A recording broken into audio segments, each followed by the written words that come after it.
on CBS 2 News. Filling up for less, where folks can grab a tank full of gas for cheap right now, and why one group is using the event to try and sway voters.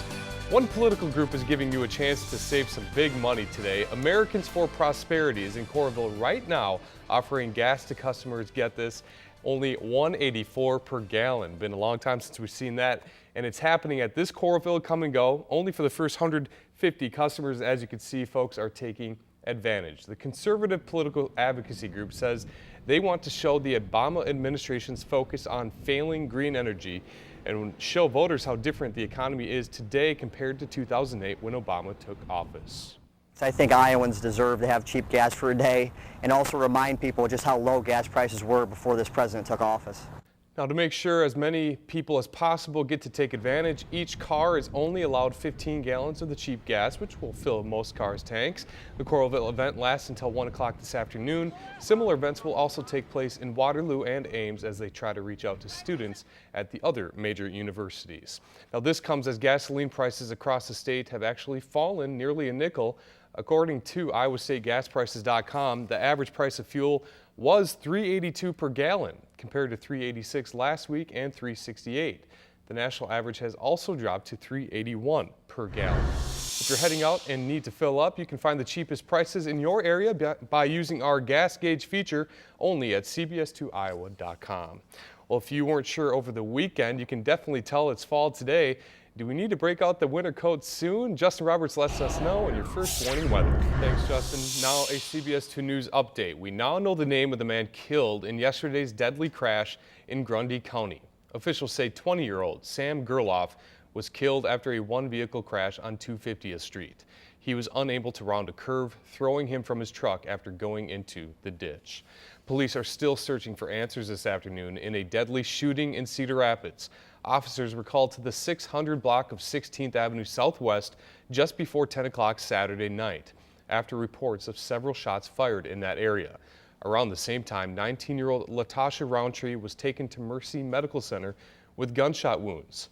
She was then taken to University of Iowa hospitals and clinics, but died early Sunday morning.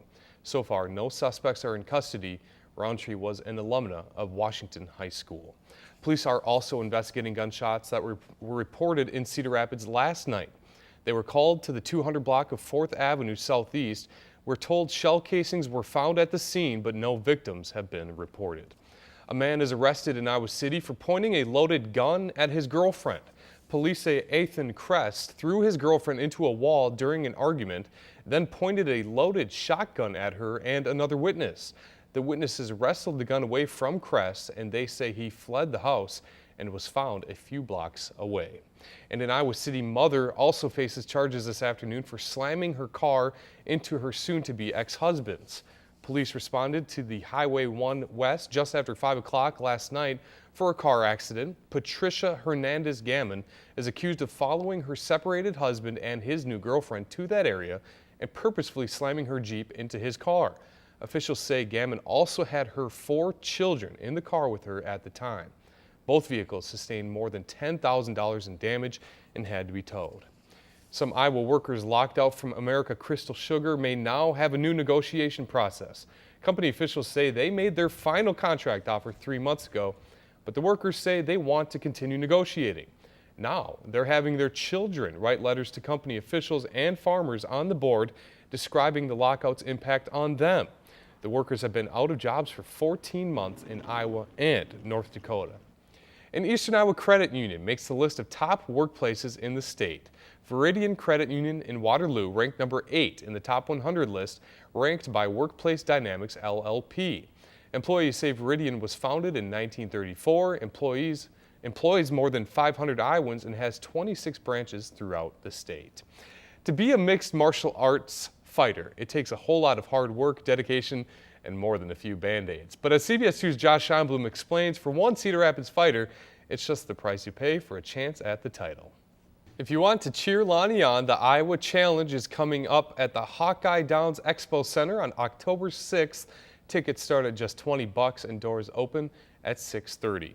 Folks in Eastern Iowa laced up their shoes this weekend as runners and walkers came out to help raise money for a life-threatening disease. The 6th annual Laps for Lucas has already raised more than $150,000 for a disease called MPS. Former UI fullback Lou Montgomery and his wife Stacy started the event in honor of their son Lucas, who was diagnosed with the disease when he was 8 years old. Lucas is now 15, and in that time, the Montgomerys have helped many other families cope with the disease, not only by raising that money, but by creating a network of families who help each other. It's just nice to feel normal with another family that's dealing with the same things as you, and it's a great support. And the Montgomerys are amazing. Now, the money raised all goes to a research fund with the National MPS Society. Meanwhile, a piece of art unveiled itself this weekend in Cedar Rapids. It's a new mural appearing on the Village Meat Market in Cedar Rapids Czech Village over the weekend. Both the store owner and the artist say this painting will show the close ties of the community for everyone to see. And now it is time to choose your news. We want to know which news story you want to see tonight. Is it Katrina dog to be reunited with original owner, kids sell lemonade for mom's memorial, or 11-year-old dreams of flying to Mars? Vote on our Facebook page, KGAN CBS 2, and we'll run the story you choose tonight at 5 o'clock.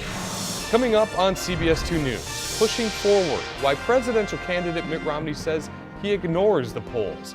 Plus, award surprise, the Emmy winners that no one expected.